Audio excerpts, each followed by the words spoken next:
A few weeks ago, Samsung announced a trio of new phones, the Galaxy S20, the S20 Plus, and the S20 Ultra. All three phones support 5G, have large displays, big batteries, and are the latest and greatest that Samsung has to offer. For the last 2 weeks, I've been using the Galaxy S20 Plus. Now, this phone is in the middle of the road as far as features and price goes in Samsung's offering, and for me, it's the best phone that you can get out of this year's crop. I'm Jason Cipriani, mobile contributor at zdnet.com, and here are some things I like and some things I don't really like about the S20 Plus.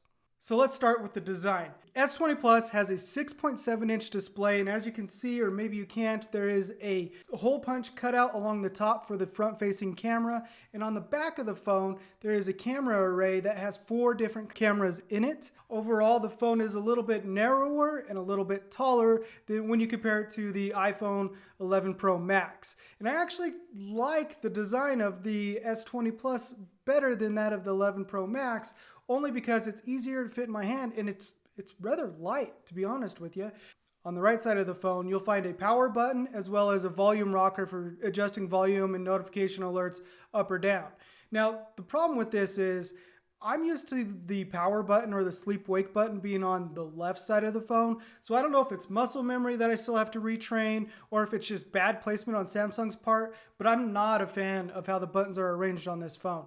I, more often than not, will go to adjust volume while watching a video and end up locking the phone and stopping the video. And it's one of those frustrating aspects of getting used to a new phone that even after 2 weeks of use, I just have not been able to get over.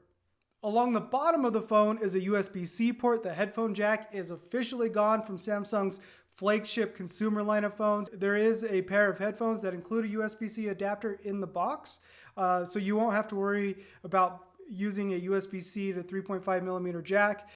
So let's talk a little bit about the camera. So there's 3 different cameras and a depth sensor on the back of the S20 Plus. That's an additional sensor that the S20 doesn't have. Now you have a wide angle, an ultra wide angle, and a telephoto lens on the camera. And that telephoto lens has up to 30 times zoom. They're calling it space zoom. Now up to 10 times zoom, they're using what's called hybrid optics, which means there's some hardware and some AI optimization going on when you zoom in. Now the 20x and the 30x level of zoom is a little grainy for my liking. Once you get past that 10x mark, I think you're using this more or less to read a sign across the street or get a picture of something clear off in the distance that isn't really up close. I tried using it to snap a picture at one of my kids' school plays, and it was a grainy mess and just not something that I could ever truly see myself using. Now, 10x, that zoom level is crisp, it's clear, and that's something I will use on a regular basis, and frankly, I think every smartphone should have. As for battery life and performance, the S20 Plus, actually the entire S20 line, uses a Qualcomm Snapdragon 865 processor. There's plenty of power here. There's 16 gigabytes of RAM, 128 gigabytes of memory. You can increase memory by 512 gigabytes through a micro SD card. And frankly, I just haven't had any issues with performance. The fingerprint sensor is under the display again. It's been fast and responsive. I've multitasked quite a bit on the S20 Plus, whereas, I'm using Twitch to watch some gamers stream. I'm looking at my email and also triaging Slack messages, because who isn't triaging Slack messages nowadays? And I haven't had any stutter, haven't had any slowdown or any delays in switching between all those different aspects and tasks. And one of the first things I did when I got the S20 Plus was to enable Android 10's gesture navigation. Now, this gets rid of the bar along the bottom of the display that usually has your home, your back, and your multitasking button.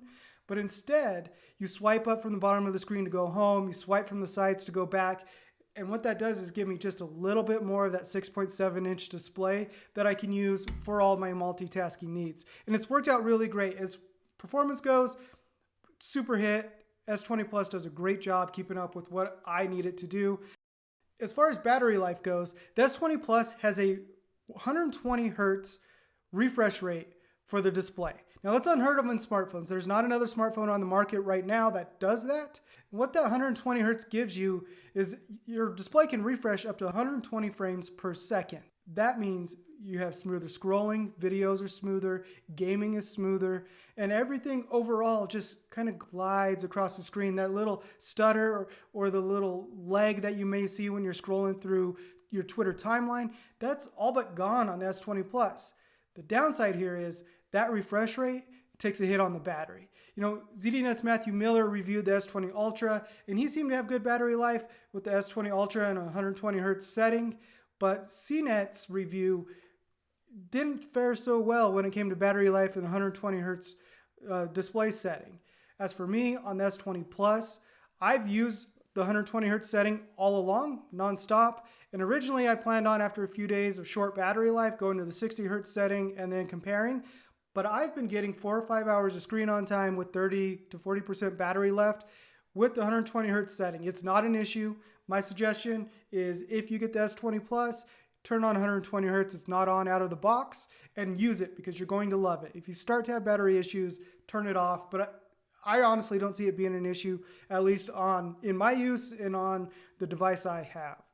As for productivity goes, performance has been great. I have no issues getting tasks done, getting work done on the S20 Plus, and therefore I'm declaring it the best S20 out of the lot. If you're going to buy an S20 this year, the S20 Plus is probably the phone. No, it is the phone you should get. The S20 is nice. It's a little bit cheaper, but like I said, it doesn't support all the 5G bands that US carriers use. And the S20 Ultra is $1,400. It's a huge phone, and it did have issues with focus on the camera itself. You don't need that for $1,400. So the S20 Plus is right in the middle, and honestly, it's the ideal phone that Android users can buy right now. Once again, I'm Jason Cipriani with ZDNet.com. Make sure to check out more of our videos and read the full review on our website.